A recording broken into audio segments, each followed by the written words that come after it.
How to enable Gemini in Messages for Samsung Galaxy S25 Ultra. You can see the Gemini icon.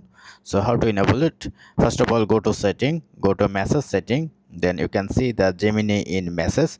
Just enable this option. Once you enable, then you can see this icon available here. Then press on this icon. Welcome to Gemini in Message section. Press on continue. Use Gemini. Turn on, and you have to verify it with your phone number. Once verify complete, then you can easily continue. And now if you press on this icon, then you can see Gemini help you to assist.